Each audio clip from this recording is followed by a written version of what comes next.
Small cap mutual fund निवेशक अगर लंबी अवधि तक निवेश में रहते हैं तो उनको निवेश पर नुकसान की आशंका सबसे कम होती है।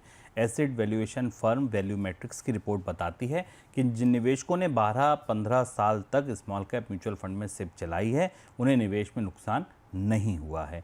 रिपोर्ट में ये भी पता चला कि स्मॉल कैप म्यूचुअल फंड के निवेश को अगर सही तरीके से मैनेज किया जाए तो लार्ज कैप के मुकाबले ज़्यादा रिटर्न मिल सकता है। सर, इस गिरावट ने लोगों को दरअसल क्या सिखाया? फिर म्यूचुअल फंड के बारे में कई नसीहतें, कई सबक आए हैं। शुभ, हम लोग इस पर अलग से कभी लंबी चर्चा कर सकते हैं कि पहली बार भारत की एक पूरी पीढ़ी ने, म्यूचुअल फंड निवेशकों की पीढ़ी ने इतनी बड़ी और इतनी तेज गिरावट देखी, उन स्टॉक्स में गिरावट देखी जिनके आधार पर वो निवेश करते थे। भारत में म्यूचुअल फंड के निवेशकों की एक पूरा जनरेशन स्मॉल कैप और मिड कैप स्टॉक्स के सहारे ही आया, उन्हीं फंड्स के जरिए आया और अच्छे रिटर्न थे, 24-25% तक रिटर्न दिए गए थे। अब जब बाजार गिरा है तो लर्निंग्स बाहर निकल रही हैं। हम आपको खास तौर पर स्मॉल कैप फंड्स की गिरावट के बारे में बता रहे हैं डेटा पॉइंट के जरिए, जो आपके लिए जानना ज़रूरी है, क्योंकि भारत में निवेशकों का जो विवेचन है या विश्लेषण है एएमफी के जरिए हमको मिलता हुआ बताता है कि बहुत सारे निवेशकों के पास तो लार्ज कैप फंड्स हैं ही नहीं, उन्होंने स्मॉल कैप और मिड कैप में ही निवेश कर रखा है। हाँ, पहले देखिए कि स्मॉल कैप फंड्स की गिरावट कितनी बड़ी थी। कोरोना के बाद ये सबसे बड़ी मंथली गिरावट थी जो हमने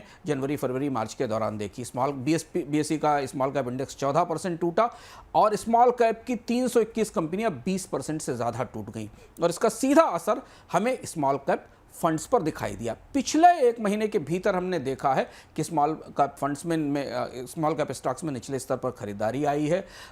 स्मॉल कैप फंड्स ने करीब 9 से 10% का रिटर्न दिया है। 20 मार्च तक निफ्टी का स्मॉल कैप इंडेक्स 7%, 8% रिकवर हो गया है। अब हम दोनों तरीके की नसीहतों के सामने खड़े हैं। हम ये देख रहे हैं कि तेज गिरावट आई स्मॉल कैप में और उसके बाद हमने देखा इसमें रिकवरी आ रही। अगर आप एक साल में देखें, अब जरा 3 सिनेरियो देखें डेटा पॉइंट के संदर्भ में, अगर आप एक साल में देखें तो स्मॉल कैप फंड से करीब 27% का रिटर्न दिया।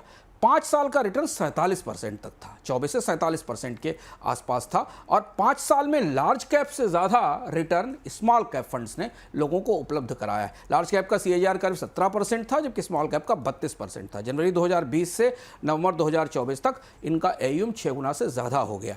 जिस रिपोर्ट का जिक्र शुभम ने आपके सामने किया, हम रिस्क के बारे में जाएं, वो रिपोर्ट ये बताती है कि अगर 12 से 15 साल के सिनेरियो में स्मॉल कैप में निवेश किया जाता है तो सबसे अच्छा फ़ायदा उपलब्ध होता है। हमें क्या, हम जिस बाजार से आ रहे हैं उस बाजार में तो स्मॉल कैप फंड में लोग निवेश करके 18 महीने में निकले जा रहे थे। 17 महीने, 18 महीने, 16 महीने में लोग बिकवाली कर रहे थे और इसलिए बाजार जब गिरा तो सबसे ज़्यादा हाथ उन लोगों के जले जो स्मॉल कैप और मिड कैप फंड में थे। स्मॉल कैप में कुछ इनहेरेंट जोखिम है, स्टॉक्स में जोखिम है जिनको हम समझ लें, क्योंकि अब बाजार में रिकवरी आ रही है। सबसे बड़ी चीज़ है कि स्मॉल कैप बाजार में स्थिरता में सबसे तेज गिरते हैं क्योंकि स्टॉक्स में ट्रेडिंग की एक्टिविटी सीमित होती है।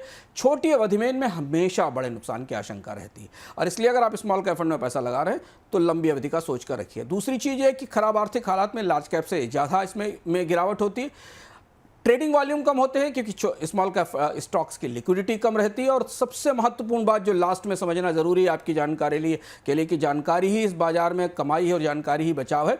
स्मॉल कैप फंड के लिए डेटा अवेलेबल नहीं होता। स्मॉल कैप कंपनियों के बारे में रिसर्च सबसे कम होती है। स्मॉल कैप कंपनियों में एक किस्म का इंफॉर्मेशन ड्राइनेस रहती है और इसलिए भी ये जानना मुश्किल हो जाता है कि ये कंपनियां वास्तव में कितनी मजबूत हैं, कितनी अच्छी हैं, क्या संचालन कर रही हैं, कैसे काम कर रही हैं। तो ये सबसे बड़ी नसीहत आई है उन निवेशकों के लिए जिन्होंने स्मॉल कैप स्टॉक्स में निवेश किया था इस तेजी के दौरान और जिन्होंने स्मॉल कैप फंड में निवेश किया था कि अगर यहाँ आना चाहते हैं तो जोखिम से बचना चाहते हैं तो 10-12 साल के निवेश होराइजन के साथ इन फंड्स में और इन स्टॉक्स में पैसा लगाइए।